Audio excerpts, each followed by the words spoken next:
Hello, welcome Exiles to a rundown of the Oshabi League start. I went ahead and put together a tree that goes all the way from level 12 when you're just finishing Act 1 up to level 25, so on and so forth up to a level 80. This idea here is just to get you started playing bows on League start, and then eventually we're going to morph this tree into a character that's going for the life stack, evasion stack, strength stack kind of combination synergy later on. But you can't do those things. You can't do T shot until you start getting those good tattoos, until you start getting the Foulborn perfect form. You need these key items. But before then, you're just going to be more of a bland, regular bow build, is more what we're going to start with. So to start with, first priorities is A, the early damage nodes, and then B, beelining to precise technique and point blank. These two things in combination with rain of arrows is just really nice damage multipliers early on. And the key for this working is A, keeping your accuracy higher than your life number. You can do this with precision and leveling it up throughout the run. Keep an eye on that. Make sure you regularly check your HP number versus your accuracy number. If your life number gets higher, you're going to lose the damage multiplier. So that's step number one. Step number two, as you progress a little bit to this first lab, is going to be getting this mastery, which gives you a bunch of damage against ignited enemies. The key thing I want to point out here is you need a small source of flat fire somewhere on your gear. It could be flat on your ring, could be flat on a quiver, flat on the bow. You just need one source of flat fire. If you do not have a source of flat fire, these nodes will be useless for you because you won't be igniting. So you just make sure you have one small flat source of fire. So keys are accuracy higher than life, one small flat source of fire. Another thing I want to take note of is our first lab is going to be Oath of Magi. This requires you to have some empty sockets in your gear pieces. Specifically, I'd recommend empty sockets in the helmet and empty sockets in the boots, because early on, capping your res and getting movement speed are two of the most important things, I think, for making your league start feel smooth and fast. And when I did a run for this character, that's what I did. I simulated my first lab. I took out the sockets for my helmet and took out the sockets for my boots, which meant the first lab would have given me movement speed and capped all my res and just made it feel good for the rest of the campaign, which I think is a really nice first lab. So that's kind of starting off the character.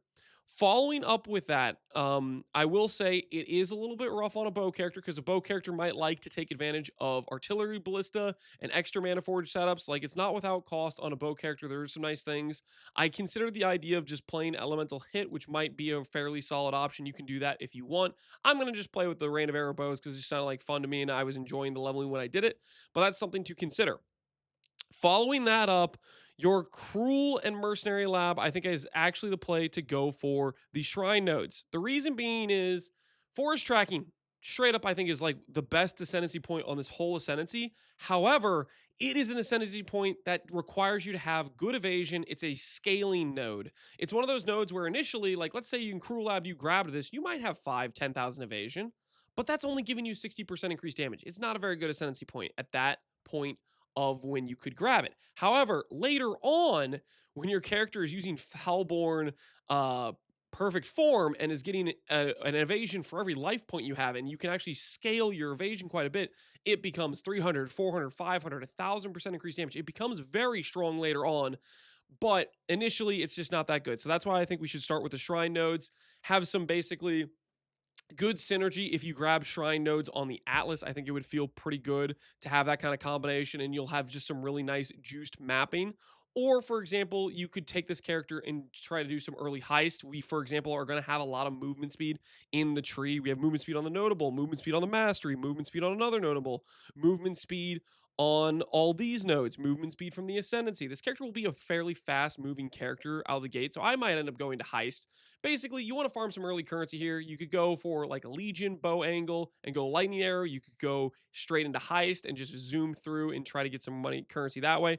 Point is, pick a way to make some currency early on, and we are combining that with the early shrine nodes is the thought process, because this node gets a lot better when you start getting higher level and start getting some evasion gear to back it up.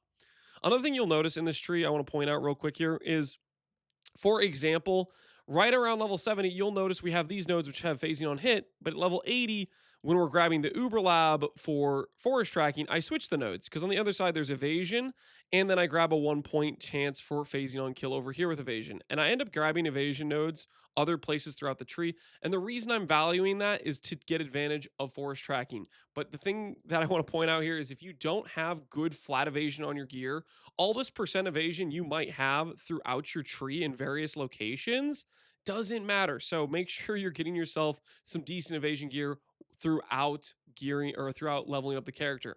And that's one thing I want to note here is I'm going to add a better trade buy list which has some starter unique items and some rare item searches to help you get yourself set up. I haven't done that yet. I'm going to do it on stream and then I will update this POB for this video in the description, which will then have, hopefully I'm going to add a vendor regex, which should have the skills you need to go throughout the run, as well as a buy list for the character for some early unique upgrades and for some rare item searches as well. So yeah, that's the rough plan for the character. This is just a framework to get started as a bow character. Ultimately, if you like the end game concept, but there's a better early game you want to do or leveling, by all means do it. This is just my rough plan to get started on the character playing Rain of Arrows. Eventually, the goal is to transform into Tornado Shot, life, strength, evasion stack. This like combination, that's the goal. But on League Start, if you pretend you're that initially, your character just won't function. You need gear to support it. So you have to start as something more generic, something more bland, just a more standard issue bow character or Ellie hit character, something along those lines. Now, I also did a basically leveling run on this character where I just did some bow testing character. If you want to see what it looks like leveling, I have a 2-hour run to doing Katava. I would have done a full campaign run, but it was kind of getting late yesterday, so I called it there at just doing an Act 5 run. And if we have time today before the league goes live, maybe I'll do another practice run with it if you want to see some of the improvements I made from when I ran it yesterday. For example, yesterday when I ran the character, I didn't know that Point Blank worked with Rain of Arrows. But my chat told me after the fact, they're like, hey, Lance, you know Point Blank works with Rain of Arrows. You just have to stand close. Because conceptually, my brain thinks I'm shooting the arrow up in the sky and then it's coming back down. That's a far distance of travel. But the game, the way it's coded, it just says, oh, if you're standing next to the enemy and you hit the enemy right next to you, it doesn't consider like this up and down travel, if that makes sense. So there's like some concepts that I didn't know when I did my initial 2-hour leveling run, but I've added that to the tree here. So yeah, anyways, that is the league start plans for the Bow Oshabi. Ultimately, I hope all of you have a good run or start to your league for the event. And I will see you guys all out there. I'm going to be doing some daily updates to this character as we make some progress to it. And hopefully we can make a really cool character in the end that can dominate the end game and dominate some ToTA, because that's the goal. We want to take it to ToTA, and we want to take it to being just a really fun, tanky bow character is the plan. As always, thanks for watching, Exiles. Take care and peace out. Have a good one.